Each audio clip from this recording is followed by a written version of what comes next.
l'invité de la matinale. KTO Radio. L'invité de la matinale aujourd'hui, vous le savez peut-être, la TVA fête son 70e anniversaire en ce mois d'avril et on va en parler avec Nicolas Revenu en charge du département consommation à la Confédération nationale des associations familiales catholiques. Nicolas Revenu, bonjour. Bonjour. Merci d'être avec nous. Peut-être avant d'en venir au cœur de notre sujet, vous pourriez nous rappeler pourquoi les AFC ont un département consommation. Elles sont même reconnues comme association de défense des consommateurs.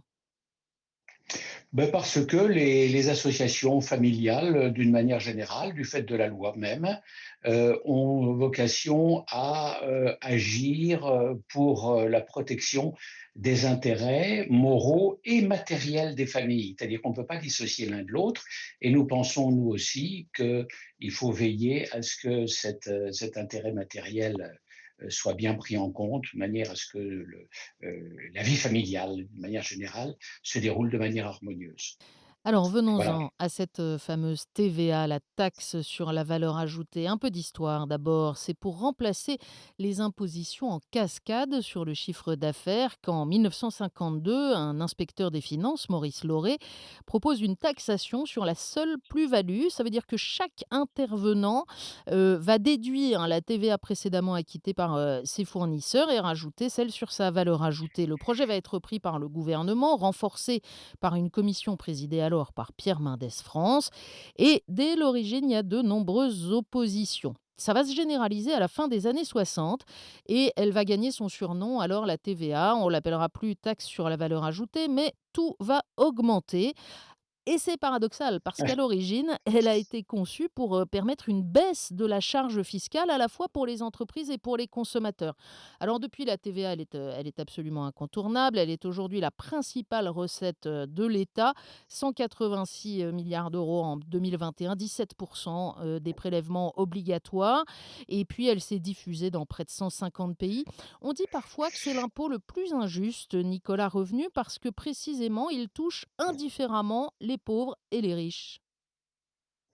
Oui, alors c'est vrai, il y a eu déjà plusieurs tentatives de la part d'associations, notamment familiales, pour réfléchir à la proposition d'une taxe qui s'appliquerait à des taux différents en fonction de la situation familiale et financière.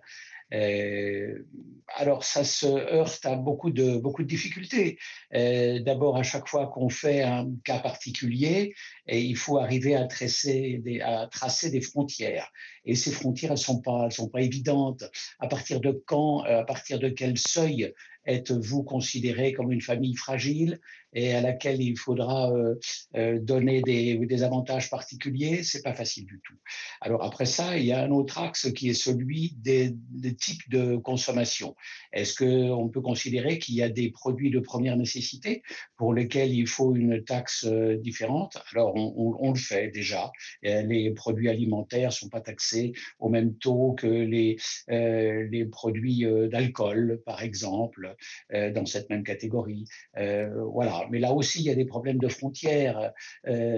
Quand est-on dans la première nécessité? Je pense à un exemple qui nous a été présenté il y a déjà quelques années, c'était celui des pompes funèbres. L'activité de pompe funèbre, elle est soumise à un taux de TVA parce que c'est un service. Mais à l'occasion de ce service, on vend également des produits qui sont des produits agricoles comme les fleurs. Alors si c'est une couronne qui est vendue par l'entreprise de pompes funèbres, c'est un taux de TVA de 20% qui est appliqué. Mais si ce sont des fleurs coupées, alors c'est un taux de 10% parce que c'est un produit agricole. On a Voilà. Donc, justement, Nicolas Revenu, le sentiment que c'est un peu la manière dont est gérée la TVA depuis plusieurs décennies, une façon finalement très politique d'accorder, des issues favorables à des, revendications de tel secteur ou de tel secteur.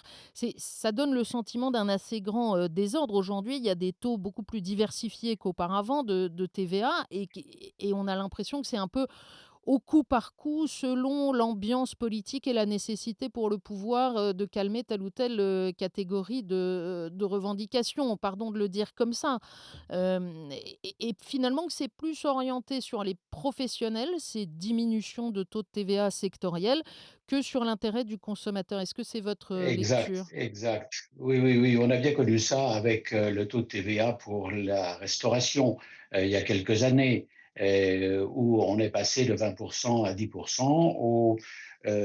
au profit, disait-on, à la fois des professionnels et des consommateurs. C'est-à-dire que ce bénéfice devait se partager entre ces 2 groupes et puis, en fait, on a vu que très vite, ce bénéfice de baisse de taux de TVA est passé au profit des seuls restaurateurs, avec l'idée que évidemment ça fait marcher la profession, donc ça fait marcher le commerce, donc ça fait marcher la vie économique d'une manière générale, et tout le monde en profite.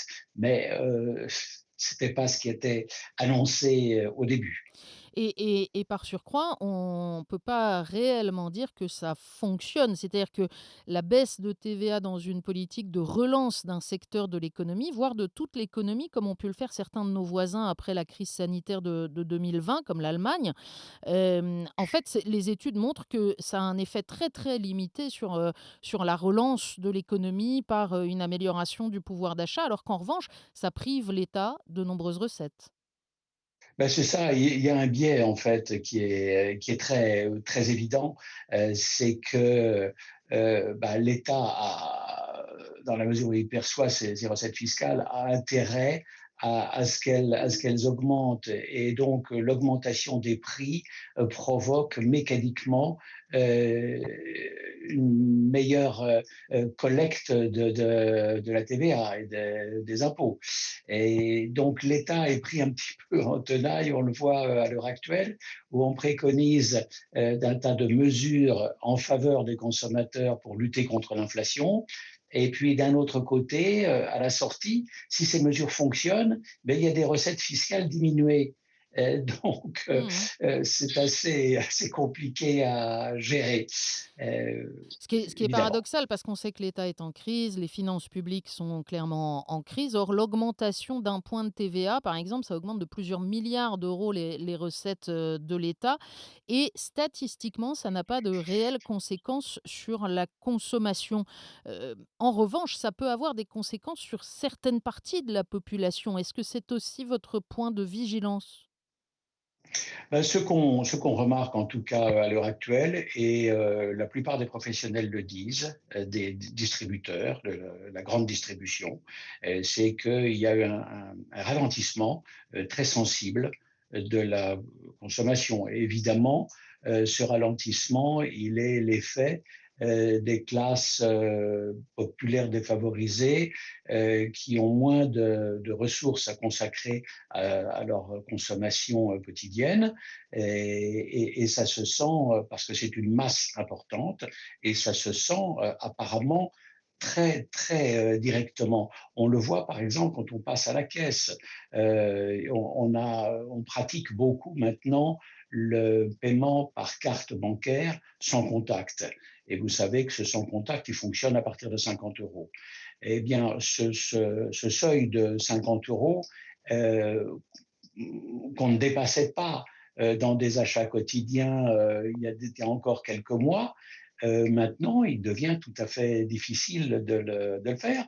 Et on est plutôt à 60-70 euros, et le sans contact ne fonctionne plus. Donc là, on le sent de manière tout à fait directe. Vous sentez, de fait dans votre, travail quotidien auprès des familles, quelles qu'elles soient, l'impact, de l'inflation, des difficultés économiques croissantes? Vous diriez que la situation aujourd'hui est plus difficile pour les familles qu'il y a quelques années? Alors, la situation est plus tendue, ça se manifeste tout à fait, clairement. On le voit aussi au travers, d'une pratique, de la grande distribution qu'on a dénoncée, il y a déjà quelque temps, qui s'appelle la shrinkflation. Il Ça veut dire s'agit, qu'on met moins de de produits présenter. pour le même prix, on achète votre la boîte à 3,50 €, mais en fait, il y a moins de produits dedans. Voilà, et c'est le même produit, c'est la même présentation. C'est donc trompeur pour le consommateur qui pense acheter ce qu'il a l'habitude d'acheter dans la quantité qu'il a l'habitude de prendre. Et voilà. Et donc, le gouvernement est en train de mettre en place des mesures pour avertir le consommateur dans ce cas-là de ce que le produit ne sera pas dans la quantité qu'il pouvait attendre, qu'il avait l'habitude d'avoir.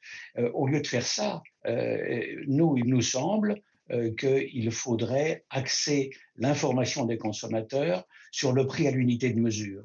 C'est-à-dire que le vrai prix des choses, c'est le prix au litre et au kilo, et ce n'est pas le prix du paquet de 820 grammes ou du pot de confiture de 372 grammes, parce qu'on a été obligé, il y a déjà quelque temps maintenant, d'accepter que les produits ne soient plus présentés dans une quantité traditionnelle, mais qu'ils soient présentés en fonction du produit d'où il vient. C'est-à-dire que la Grande-Bretagne pratique un système métrique différent, ne pratique pas le système métrique, justement, et donc on a des présentations qu'il faut pourtant leur permettre de diffuser.